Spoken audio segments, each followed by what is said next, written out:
Rentrée scolaire effective mais timide dans les écoles de la ville de Chikapa. Le vice-gouverneur Gaston Kolechi Mwanga, qui a fait la ronde dans quelques écoles de la ville, attribue cette timidité par le fait que la rentrée scolaire a coïncidé avec la publication des résultats des examens d'État 2022. Kasaï 24 FM. Le député national honoraire, le professeur associé à l'université pédagogique de l'IPEN en sigle, Omar Kalonji Tshisekedi, séjourne à Chikapa, chef-lieu de la province du Kasaï, pour plusieurs missions, entre autres faire des conférences pour appeler la population à éviter ce qui doit impérativement empêcher le développement de la province du Kasaï. Une confirmation faite dans un point de presse tenu ce lundi 5 septembre 2022 dans la salle de réunion de l'hôtel La Rose au centre-ville de Chikapa. Vous suivez l'honorable Omar Kalonji qui sera notre invité du journal Kasaï 24 FM. Envie de soutenir la gratuité de l'enseignement primaire, vision du chef de l'État congolais Félix Antoine Tshilombo Tshisekedi, président de la République, matérialisé par le ministre national de DPST, son excellence, monsieur le professeur Tony Mwaba Kazadi. Le président national de la fondation André Mouchongo demande aux parents et aux enseignants de ne pas céder aux manipulations de certains politiciens en perte de vitesse pour une rentrée scolaire apaisée sur toute l'étendue de la province du Kasaï. André Mouchongo Machara rassure aux enseignants la ferme volonté du ministre Tony Mwaba Kazadi qui se bat jour et nuit pour l'amélioration davantage de leurs conditions sociales, d'où le peuple d'abord. Kasaï 24 FM. Les léopards A de la République démocratique du Congo ont massacré les Sao du Tchad 5 buts à bros. Ce dimanche, donc 4 septembre 2022, au stade des Martyrs de Kinshasa, la capitale, en match retour des éliminatoires de la 7e édition du championnat d'Afrique des Nations CAN Algérie 2023. Amis auditeurs, voilà n'est-ce pas les grandes lignes que vous apporte Rams Kitamba, Zeus Kassé ou Amana sur la mise en onde. Restez avec nous dans quelques poussières de secondes, les détails.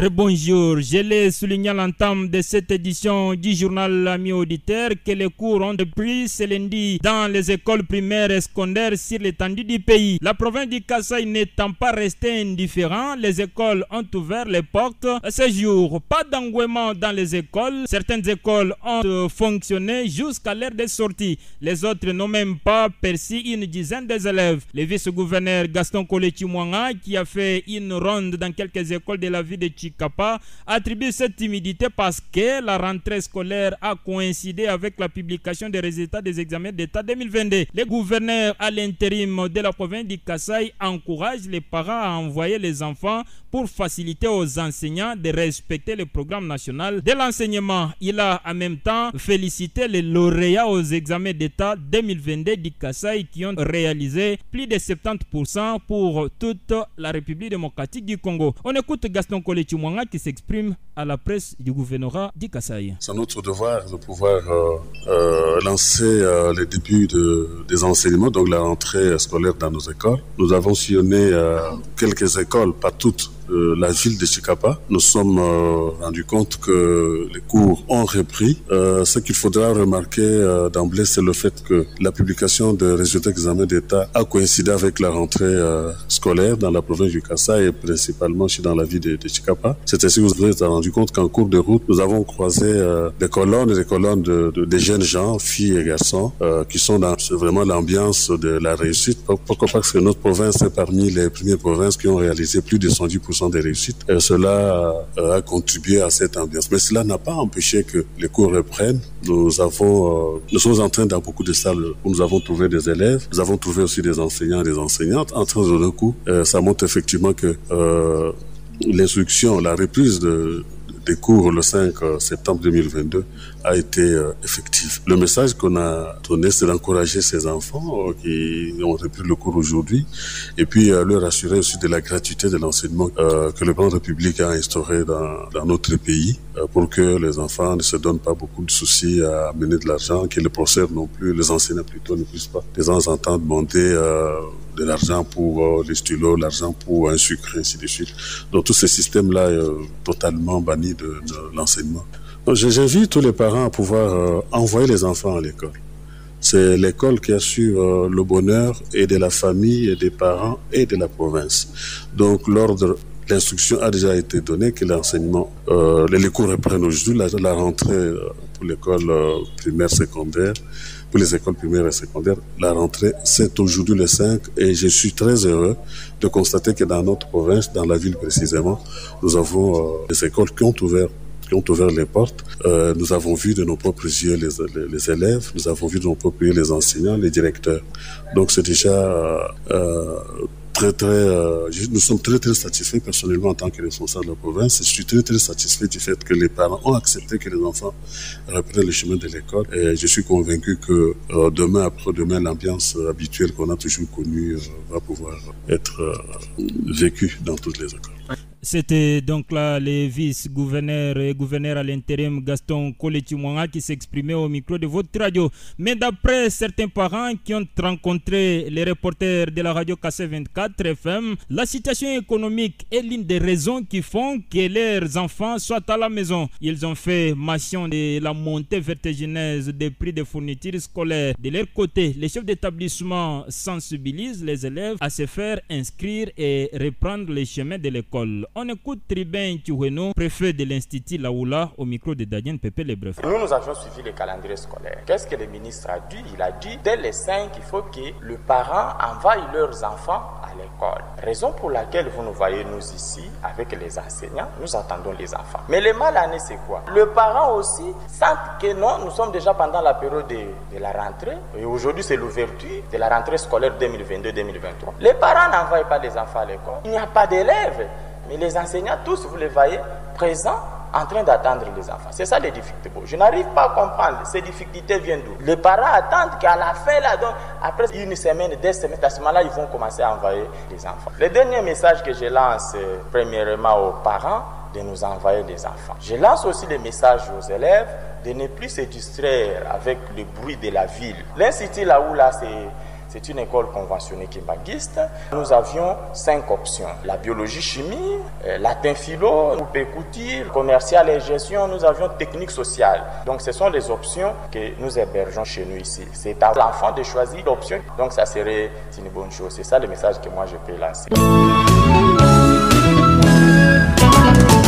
L'actualité dans la foulée, parce que nous avions parlé de l'enseignement mi-auditaire. À présent, nous allons vous lire ces messages du président national de la Fondation André Mouchongo Femmes sur la rentrée scolaire 2022-2023. Le président national de la Fondation André Mouchongo Femmes en sigle, le doctorant André Mouchongo Machara, invite les parents de la province du Kasaï en général et ceux de la ville de Chikapa en particulier d'accompagner leurs enfants à l'école dès ce lundi 5 septembre 2022 à partir de 7h juste tel que prévu dans les calendriers scolaires. L'école, c'est l'avenir de toute une nation, dit-on. André Mouchongo Machara, cadre de l'IDPS, Fédération du Kasaï 3, soutient la gratuité de l'enseignement primaire, vision du chef de l'État congolais Félix-Antoine Tshilombo Tshisekedi, président de la République, matérialisée par le ministre national de l'EPST, son Excellence, M. le professeur Tony Mwaba Kazadi. Dans cet ordre d'idées, André Mouchongo Machara demande aux parents et aux enseignants de ne pas céder aux manipulations de certains politiciens en perte de vitesse pour une rentrée scolaire apaisée sur toute l'étendue de la province du Kasaï. André Mouchongo Machara rassure aux enseignants la ferme volonté du ministre Tony Mwaba Kazadi qui se bat jour et nuit pour l'amélioration davantage de leurs conditions sociales, d'où le peuple d'abord. Le président national de la Fondation André Mouchongo Machara souhaite une meilleure rentrée scolaire 2022-2023 à tous les élèves de la ville de Chikapa. Doctorat André Mouchongo Machara, président de la femme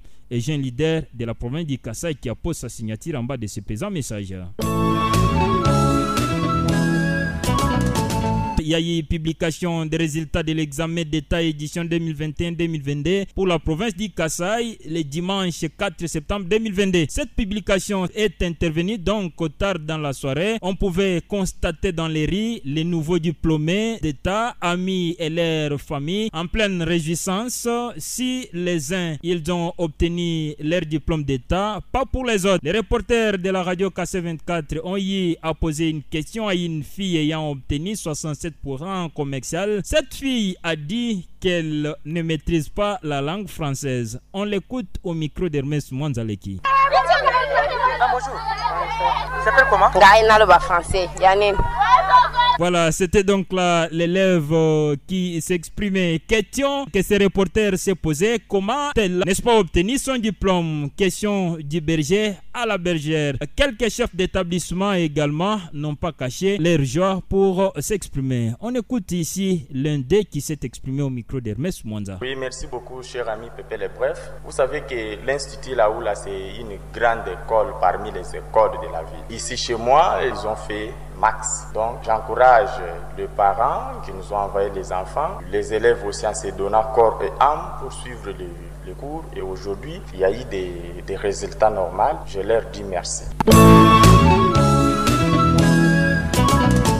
Consolidation et pérennisation de la gratuité de l'enseignement ainsi que la lutte contre les antivalaires, tel est le thème principal qui était au menu d'un atelier sur le renforcement des capacités des chefs d'établissement de l'Uebo Bena Kachia, Moueka et d'autres coins de la province. Thème édifié par le coordinateur sous-provincial des écoles des disciples de Jésus-Christ sur la croix, évêque Mbenza Mpungu Kaluku. J'ai au téléphone depuis Moueka où il se retrouve donc en mission. Ce dernier appelle tous les chefs d'établissement de sa gestion à bien encadrer les élèves tout en respectant les calendriers scolaires. Nous allons continuer avec cette page religieuse. L'église armée du Saint-Esprit Sangwabilulu, siège social primacorial Tchanzambie a organisé un culte d'action de grâce ce dimanche 4 septembre 2022 sur l'avenue Bishima numéro 7 dans la commune de Djubumbade sous le thème Mpunda Muswika Monji, tiré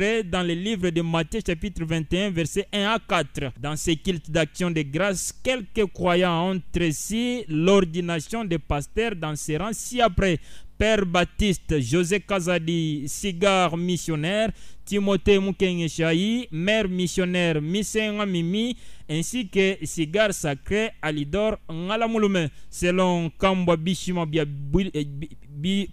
Bishima Wabililou, pasteur responsable de cette église, précise que chaque 15 juillet de l'année, il monte à la montagne pour la prière et il rentre le 20 avant l'organisation de ce genre de culte d'action de grâce. L'actualité dans la foulée, amis auditeurs, l'honorable député national honoraire et professeur associé à l'Université pédagogique nationale IPN en sigle, Omar Kalonji Tshisekedi a tenu ce lundi 5 septembre 2022 un point de presse dans la salle de réunion de l'hôtel La Rose au centre-ville de Chikapa. Dans son message devant les professionnels des médias, Omar Kalonji Tshisekedi dit venir à Chikapa pour faire un check-up de son parti politique Alliance des démocrates pour l'émergence du Congo, ADPEC en sigle, un parti qui soutient la vision du chef de l'État congolais Félix Antoine Tshilombo Tshisekedi pour l'émergence et le développement du Congo. Dans la foulée, M.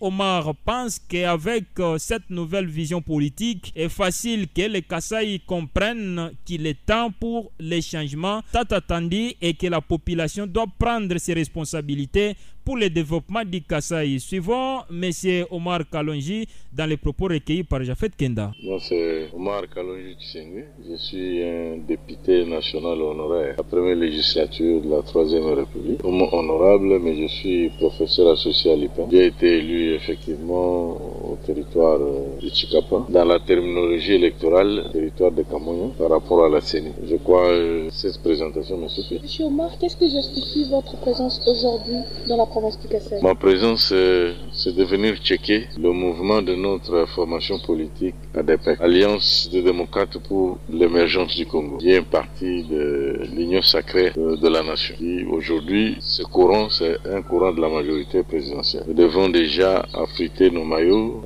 nos varaises, pour pouvoir entrer dans la configuration de 2023, la configuration du nouveau langage électoral, comme on va parler des élections bientôt. Sur le plan politique, vous faites partie de l'Union sacrée et la province du Kasaï a un sérieux problème sur les décollages. Cher honorable honoraire, qu'est-ce que vous comptez faire comme membre de l'Union sacrée pour aider la population du Kasaï, que vous allez transmettre le message? Aider la population du Kasaï, c'est simplement rappeler aux uns aux autres quels sont nos devoirs envers la population.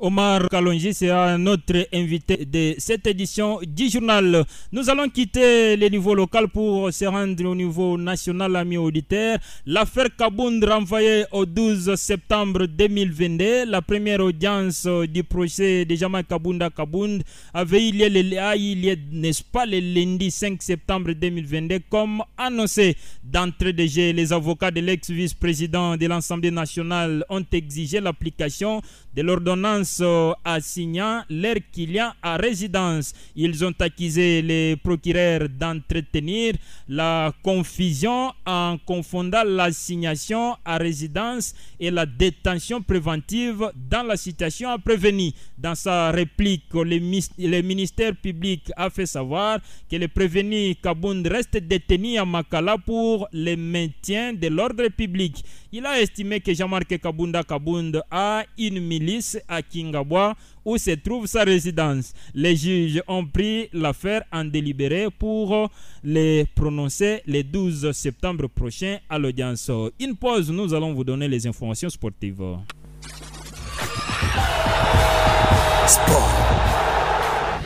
Sport national, international sur Kassai 24 FM. Sport. Kassai 24 FM. Amis sportifs, les Léopards A de la République démocratique du Congo ont massacré les Sao du Tchad 5 buts à bras. Le dimanche donc 4 septembre 2022 au stade des Martyrs de Kinshasa, la capitale, en match retour des éliminatoires de la 7e édition du championnat d'Afrique des Nations CAN Algérie 2023. Au match aller, les poulains du sélectionneur national Otis Ngoma se sont imposés 2-1 le dimanche 28 août dernier au stade Amadou Ahidjo de Yaoundé au Cameroun. Les fauves congolais s'est qualifiés pour la 6e fois de leur histoire dans cette compétition qui est uniquement réservée aux joueurs africains évoluant dans les championnats respectifs